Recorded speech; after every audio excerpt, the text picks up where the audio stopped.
Assalamualaikum teman-teman. Hari ini kita belajarnya melalui video ya, karena ada halangan untuk kita berjumpa oleh virus corona. Jadi kita harus melihat dan menonton video dan mendengarkan materi.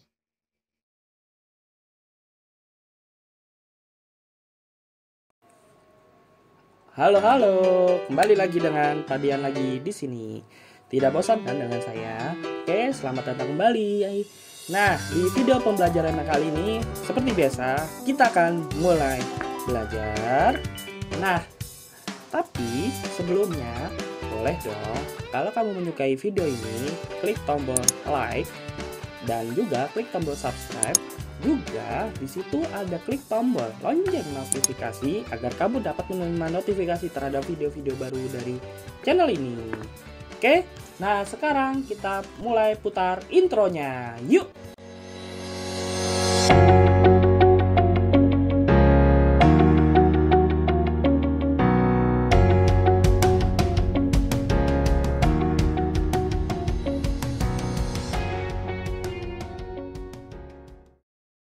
Nah, video pembelajaran kali ini kita akan mulai dengan mata pelajaran ASJ atau Administrasi Sistem Jaringan atau yang bisa juga disebut dengan server jaringan. Oke, apa sih yang akan kita pelajari di ASJ pada awal kali ini? Yuk kita mulai pembelajarannya. Nah, ASJ kali ini kita akan mempelajari sistem operasi jaringan atau yang biasa kita singkat dengan SOJ. Nah, apakah sistem operasi jaringan ini? Kita mulai. Nah, sistem operasi jaringan adalah sebuah sistem yang banyak digunakan untuk menangani layanan-layanan jaringan dari komputer induk ke komputer klien. Nah, komputer induk ini bisa kita katakan sebagai server nih. Nah, server ini akan menangani layanan-layanan jaringan yang diminta oleh komputer klien. Nah, di sini akan kita garis bawahi mengenai layanan-layanan jaringan. Lalu, apa yang dimaksud dengan layanan-layanan jaringan? Nah, layanan-layanan jaringan ini adalah layanan yang digunakan pada sistem komputer untuk memberikan kemudahan kepada klien yang terhubung pada satu jaringan yang sama. Memberikan kemudahan apa? Ayo. Nah, klien akan mendapatkan kemudahan dari komputer induk seperti misalnya klien akan mendapatkan pembagian file dari komputer lainnya yang diatur oleh si komputer klien. Komputer server pada sistem komputernya. Nah, misalnya di sini ada ilustrasi Rara bekerja di suatu perusahaan menggunakan komputer. Terus ketika dia mau minta file dokumen penting ke temannya, misalnya Jaka ataupun Budi, sebelum pakai sistem operasi jaringan nih, Rara harus meminta langsung data tersebut secara manual pada Jaka ataupun ke Budi menggunakan flash disk atau media penyimpanan lainnya. Nah, tapi gimana kalau si Rara ini nggak cuma minta satu file? Misalnya pagi dia mau minta 5 file, terus sore mau minta 20 file, petang mau minta 15 file. Nah, kan jadi bolak-balik nih. Nah, semakin banyak dokumen yang Rara butuhkan, berarti kan dia semakin lama nih proses meminta dan mengambil filenya. Kalau masih terus aja meminta manual seperti ini. Nah, di sini akan dikatakan kurang efektif. Kok bisa? Karena untuk meminta file yang dilakukannya itu harus secara manual menggunakan flash disk. Berarti waktu yang diminta makin boros dong dan akan meminta file yang sangat banyak.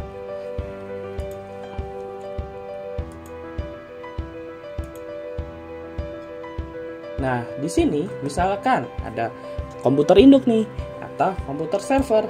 Nah, komputer induk atau komputer server ini bisa berfungsi sebagai di mana si komputer server atau komputer induk ini menyimpan semua kebutuhan data atau file yang ada pada komputer lainnya dalam jaringan komputer induk tersebut. Nah, di mana komputer lainnya yang meminta data-data file pada komputer induk bisa dikatakan dengan komputer klien.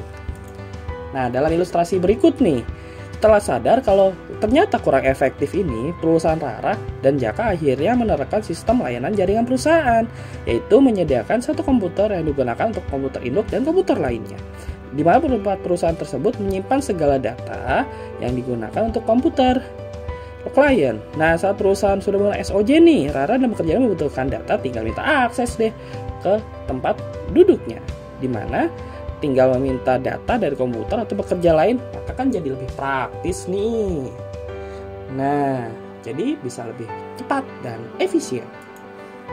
Oke, sekarang kita masuk ke materi selanjutnya, yaitu jenis-jenis sistem operasi jaringan. Oke, nah jenis-jenis sistem operasi jaringan ini kita bisa bedakan berdasarkan skala ataupun berdasarkan fungsi. Nah, sekarang saya akan menerangkan apa yang dimaksud dengan jenis sistem operasi jaringan berdasarkan skala.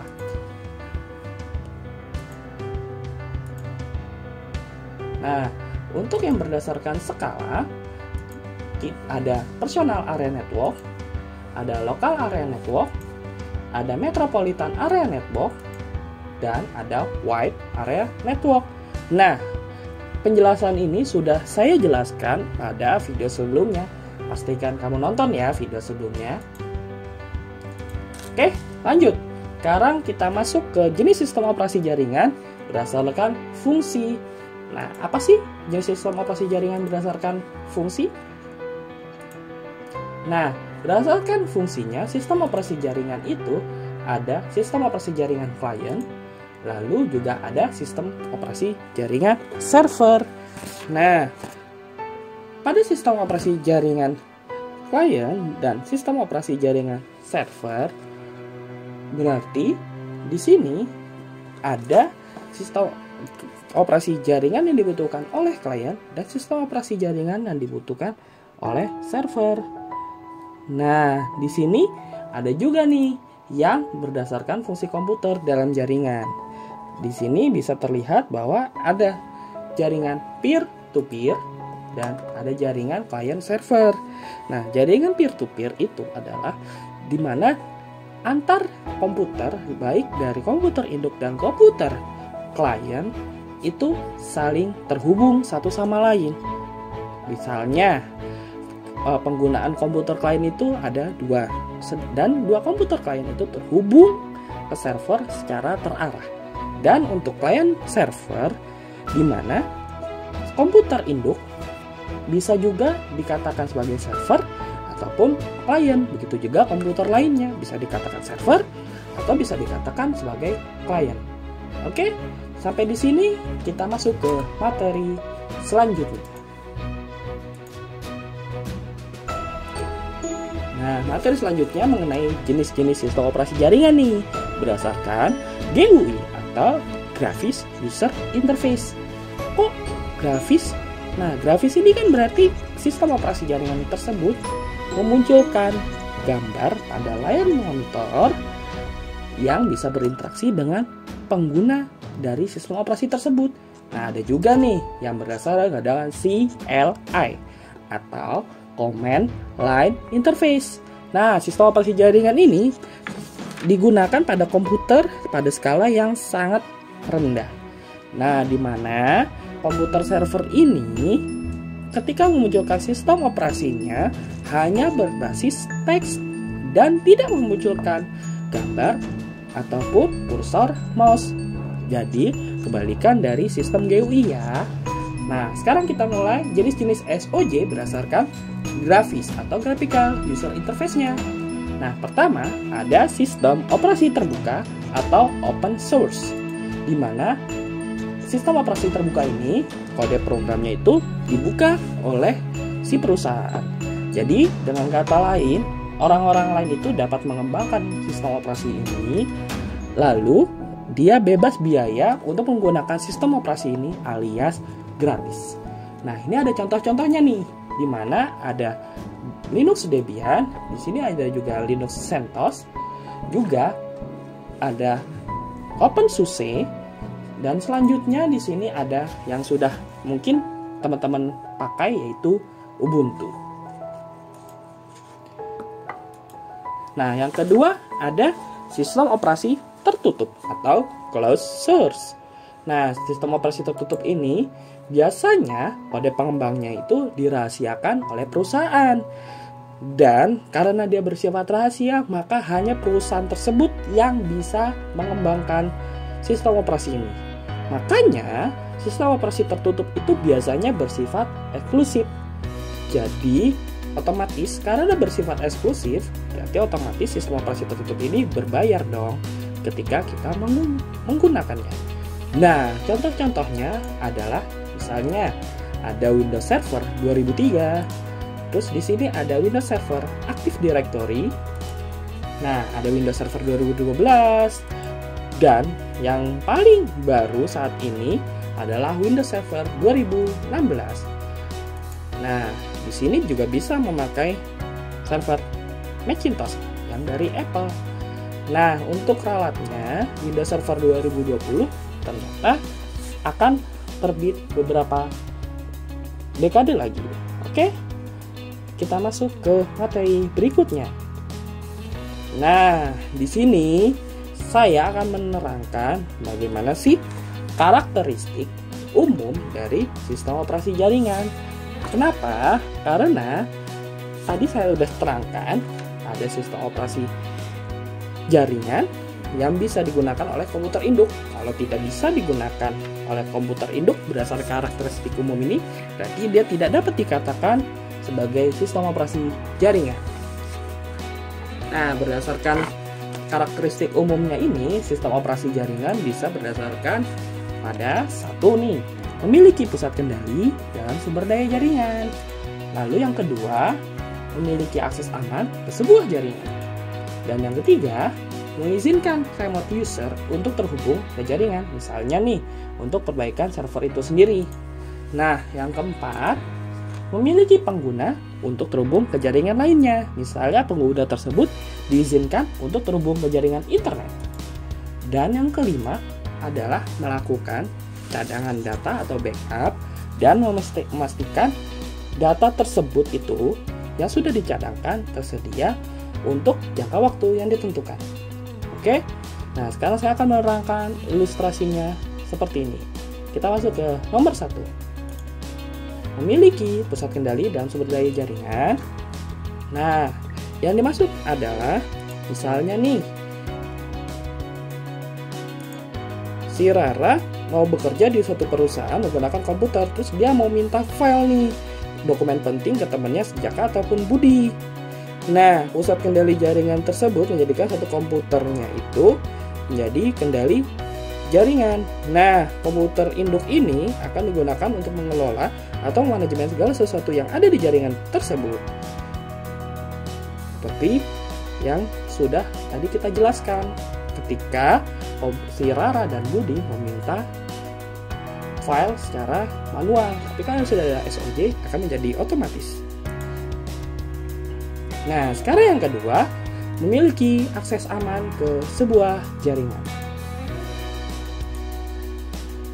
Nah, pada yang kedua ini, memiliki akses aman karena semua pelayanan itu harus dilayani dari komputer server atau komputer induk. Maka, akses dalam jaringan udah pasti dipastikan aman dong, tanpa adanya izin dari komputer server. Maka, klien yang tidak dikenal itu tidak akan diperkenankan nih masuk untuk memasuki jaringan. Nah, kalau misalnya Rara harus mengakses komputer Jaka, jadi si Rara ini harus kirim request dulu nih ke komputer server untuk bisa mengakses komputernya. Nah, kalau komputer induk ini ngasih izin untuk mengakses komputer Jaka dan mengenali komputer Rara sebagai salah satu komputer perusahaan, makanya komputer perusahaan akan memberikan izin kepada komputer Rara. Nah, misalnya ada perusahaan saingan nih yang ingin mengakses komputer induk. Nah, karena perusahaan saingan ini tidak terdeteksi sebagai komputer yang dikenali, maka akan dikatakan sebagai penyusup.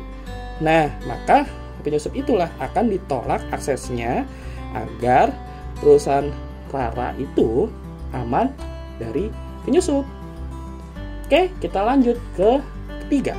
Mengizinkan remote user agar terhubung kepada jaringan. Misalnya, user tersebut ingin memperbaiki server. Berikut ilustrasinya.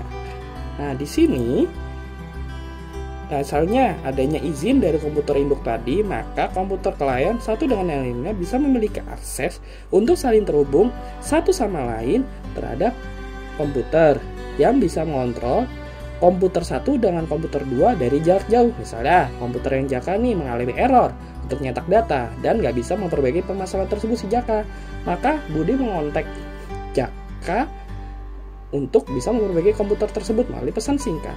Nah, komputer Budi itu langsung di-remote deh untuk mengakses komputer Jaka dan melakukan perbaikan dari jarak jauh dengan sudah memiliki izin dari komputer induk.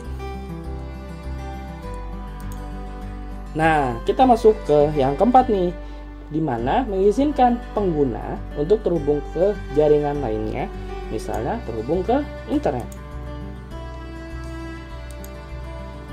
Nah, misalnya segala koneksi jaringan baik lokal atau internet itu harus melalui komputer induk ya. Nah, jadi tanpa adanya izin dari komputer induk, maka komputer klien itu nggak bisa mendapat akses jaringan internet. Nah, begitu juga komputer induk bisa lebih mudah mengelola jaringan yang digunakan oleh klien sehingga dapat menghindari kebocoran informasi. Nah, sekarang kita masuk yang terakhir, yaitu melakukan cadangan data dan memastikan data itu tersedia untuk jangka waktu yang ditentukan. Nah, ini opsi paling enak nih. Misalnya komputer satu itu khawatir mau rusak nih, error. Nah, makanya ada komputer induk yang sudah melakukan backup data terhadap komputer satu tersebut. Jadi komputer satu nggak perlu khawatir, tinggal melakukan pengembalian data ke klien. Jadi kalau misalnya komputer satu itu rusak, tinggal kembalikan deh data-data penting pada komputer satu.